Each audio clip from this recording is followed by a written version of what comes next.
Valentine's Day.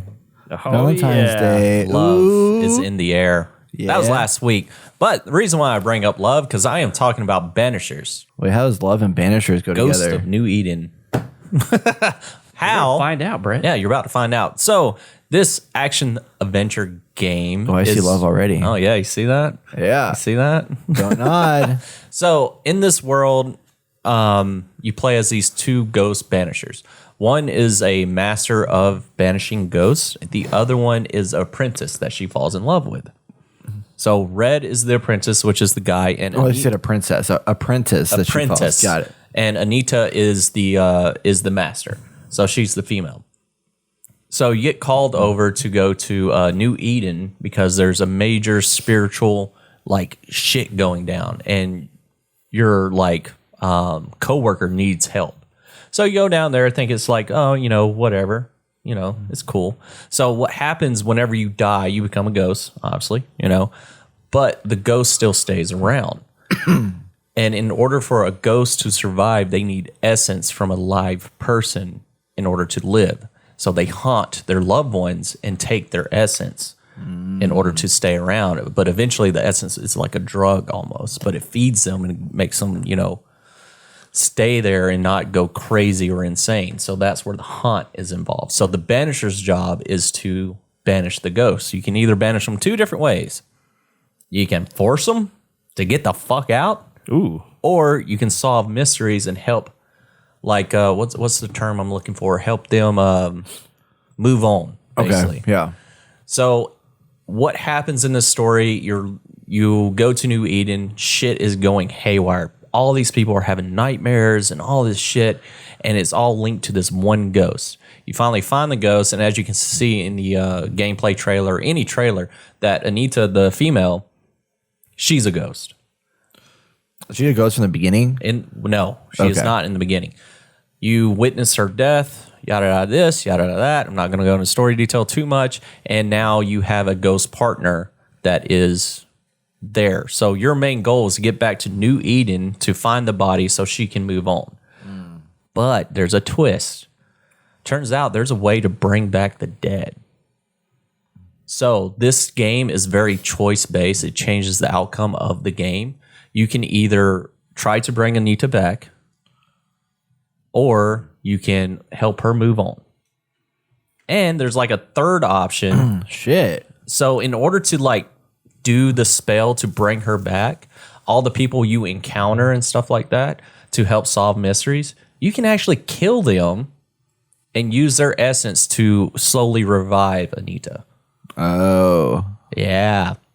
So a lot of this game is like story driven. Like the first part of it's very slow. It's like very slow. You're talking to a lot of people. You're making weird decisions and all this jazz.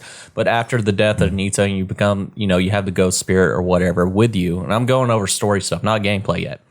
Once you do that, you're jumping to like you're in this world and you have to get back to New Eden to find her body. But like right before you make that like jump to start heading that way, you have to honor a code. Either you're going to help Anita come back, or you have to help her move on. One of the two. So if you don't do it at that time, you can't change it down the No, line. it turns out you can change it throughout the gameplay. Okay. Because you have to encounter like little side missions here and there and part of the main story where you solve mysteries on these people. So I encountered this one person, right? He's like out in the woods. He's like all crazy and stuff. He's just like, I'm looking for my brother Ben, yada, this. So you investigate it some more. You make some decisions. And then you turn out that you do these like little spiritual things on the ground where you can relive what happened in that moment. Because I found his brother's dead body. And I thought his brother's dead like ghost spirit was haunting him and making him go crazy. Turns out he really wasn't. His brother killed him because they were out in the woods. So now you have to decide if you should kill this guy or help the spirit move forward.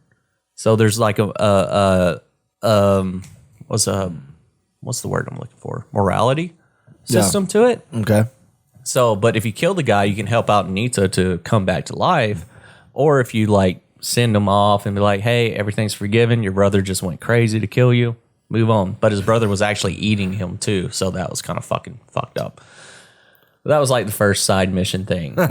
So like, Are there a lot of side missions in this game? oh, there's a shit ton. There's like a shit ton of. Is it open world or is it like open so area? It's like, how can I explain this? I like to refer it back to God of War because the combat system is kind of like God of War.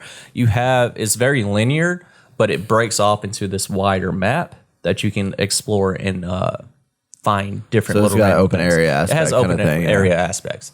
So in general, like the storyline is there. It's fun, but there's so much talking in it. Like it's almost Your like favorite thing. I know, dude. I hate it so fucking much. It's almost like Forbidden West. I was gonna say that. Yeah, Dude, oh my God. It's not like as in depth where you get like, you ask a question, it goes off to another question type stuff. I only had that happen to me twice. But yeah, it gets a little fucking annoying a little bit. But I mean, you have to listen to some of these characters' stories so you can make a decision at the end to decide whether this person should fucking die because they're insane or this ghost is a fucking total dick for haunting this person. Because I met a wife beater. And I was just like, yeah, no, you're fucking gone. I'm going to banish you. He was the first person I banished. yeah. The rest of them I like help move on and move forward. So there's a lot of like details that you have to listen out for as you're making conversation. Yeah. That's just the story aspect. The gameplay is similar to God of War, but not as fast paced. Okay. So as for God of War, you can hop around to like different sides and hit enemies. With this one, you got to be like, you got to kind of be on point. You have like a ring around your character where you can see incoming like people coming at you, other spirits and stuff. So you have to dodge out of the way of them. On top of that, you also have Anita as the ghost going around. You can swap between the two characters. So you can swap between her to help fight the spirits, but she can only do very light damage to spirits. But if the spirits possess a dog or a human, she does a lot more damage to it compared to what Red can do compared to that. Is there a parry? There is a parry system. I'm still getting the hang of it because there's no real alert system. Because you know how in God of War you kind of get an alert on like if it's a parry, it turns red. Yeah. If you can't, you have to dodge it, and then it turns like a light blue if you can parry it.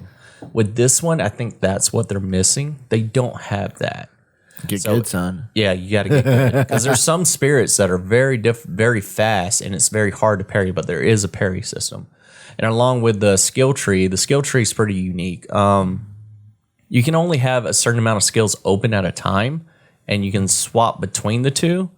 But it gets a little because you can't just unlock the whole skill tree, expect to have everything. You can only like I can have an extra health potion, or I can do more damage with my light attack.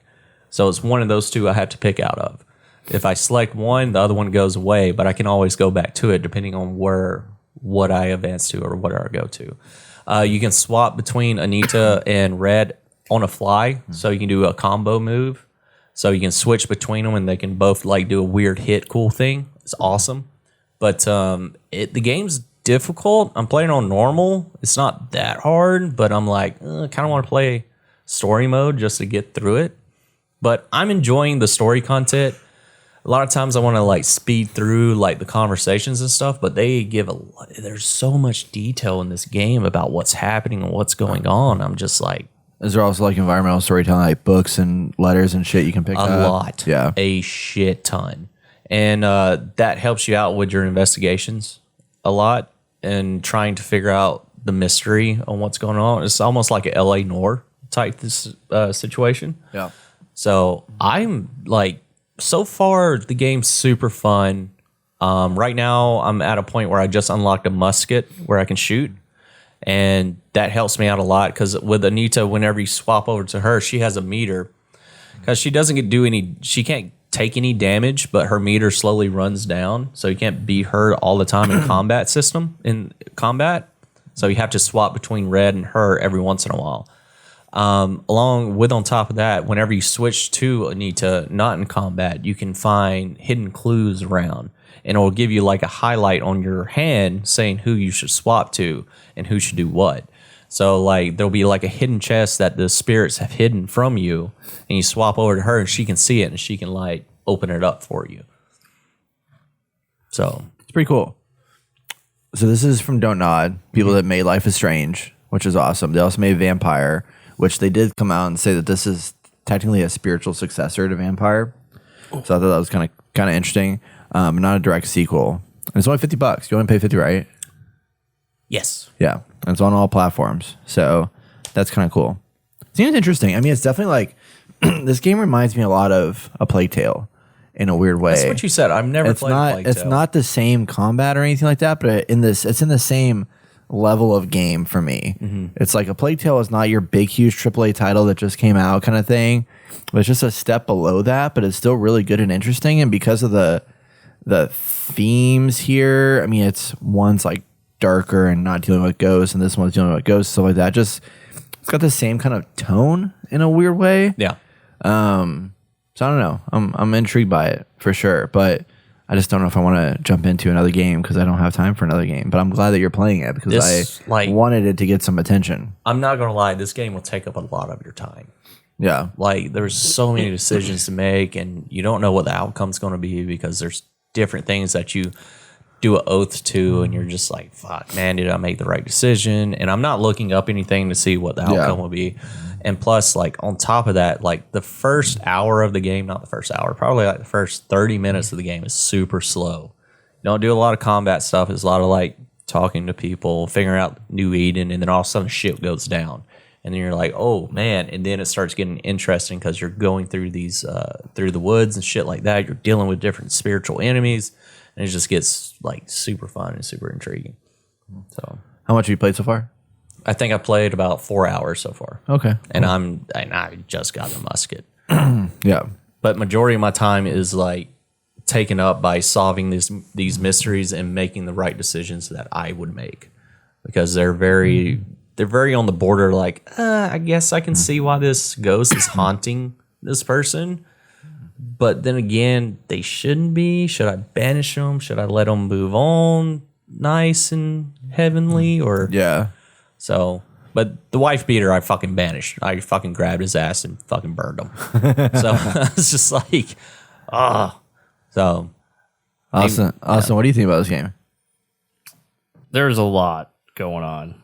I didn't realize you played as your girlfriend. They're not married. Okay. Yeah, I was like, oh, you're playing as a girlfriend for like an hour, at least what was recorded on this. And then you finally get into, you play the main character. So I thought that was interesting. No, you swap between like non-combat stuff. You can play as her and just run around. I gotcha. But like if you run up to a point that's something that red can do, your hand would highlight red. And then you swap over to red and you do what you got to do. And you can. But during combat is whenever your spirit meter will start like slowly creeping down, and she can do a lot of crazy things. I haven't unlocked too many abilities with her. I think I can do a dash right now that bashes into enemies, which is pretty cool. But yeah, you don't. Majority of the time, you're playing as both characters because she's technically, and this is where it gets kind of. So Anita's story, like, she's all about just banishing ghosts. She's not about like helping them move on. She's about like fucking, hey, you shouldn't be here. You're taking away essence from a live human being. I'm gonna kill you. I'm gonna fucking banish you and get rid of you. As for Red, he is more like, hey, let's try to help them move on and do all this stuff. So whenever she dies, Red's like, I don't want to banish you. And they can't do anything yet until they're near her body. So they're making decisions together and trying to figure out. So it's a great story, just her fighting the urge to come back, because as a ghost, you want essence. You want to take essence from living human beings. You want to haunt them. And you want to do that. So she's fighting that urge on top of her own like morals. Is like, you need to get rid of me. That's what I want. So I'm sticking with the idea of like, I don't want to bring her back to life because that's something deep down I know she doesn't want. Yeah. And I think that will be the true ending in the end. But I can see myself replaying it again and doing all the bad decisions. No, I'm going to bring it back. We're going to kill this person. Even though they didn't do it, we're going to kill them. You're going to suck up the essence. And they said that the story, the decision you make will affect their relationship in the end. So that's why I was telling you guys it's a very story-driven game because, I mean, the gameplay's fun, but it's just, It looked like there's a lot, like you have to do a lot. walking around, from what I could tell. At least just from the first hour that I saw. Yeah. Oh yeah, like I said, the first hour is just. It's a slog. I was like, I don't know if I want to play with this, but once I got past that, like past this point where you talk to the Seeker, it started getting fun. So Reading reviews on Steam, this person says, with 6 hours of gameplay, this scratches the Witcher 3 itch in a really lovely way. Yep. I love it. that was another comparison I was going to do was Witcher 3, but I didn't finish playing that one. That one just felt like way too much. Breath of fresh air, absolutely a must play. First game I bought in 2024, and I must say it's a very good game with one of the saddest and heartbreaking stories in the last years. Oh my God, don't tell me that. Don't tell me that. I'm already like hooked. Here's another one. If you like, this is where I got the comparison. They said, if you like a Plague Tale and mild combat with a rich story, then this is a game for you. Yeah. That's pretty cool. I might wait till things slow down. Oh yeah, most definitely. It just doesn't seem like. I mean, I was intrigued by the trailers and what the story was about. I just there's a lot of things about pop out. I was gonna say this seems like a summer game. Whenever like all the stuff's like gone, and it's like let's jump into a story where you can just kind of like lose your time. I might jump into it. I don't know. You may have sold me a little bit. I think you would highly, especially how much you love. I love good deep story. down story shit. Yeah. You would love this game. I'm glad I didn't stream this. This is not a game you should stream because it has a lot of slow bits in the beginning. I mean, I love Donut stuff so far. I mean, Life is Strange. That story was freaking awesome. So I feel like they can pull it off. Anything else you want to add? Anything else you want to talk about this game? Biggest complaint is like I can't upgrade my stuff unless I'm at a campsite. Like anything, I have to be at a campsite. Shit. Besides like my tree upgrades, Is but a campsite the save point? yeah, it's a like save point. in And you can Elder fast Ring or travel. whatever. Yeah. So like upgrading equipment and shit like that. So it kind of has some Dark Souls ideas. Yeah, but it's not as difficult. Right. Yeah. Yeah, I noticed in the gameplay, it's like with the little like health flask and all that stuff. I was like, oh, there's some I just wish influences. with the enemies that they have some kind of indication on what kind of counter or what kind of parry or what kind of if I should dodge system. Like God of War does it. God of War does it phenomenal, and especially with the ring of like incoming fire or whatever. They have that, but I'm like, well, I kind of want to start parrying stuff because that's cool to do, you know. So I don't know if they're about to parry, like if I can parry in time, or I'm going to get hit with something that I can't parry. Yeah, fair. So. Well, cool. Banishers, Ghost of New Eden, out for $50 right now on all platforms. Check it out.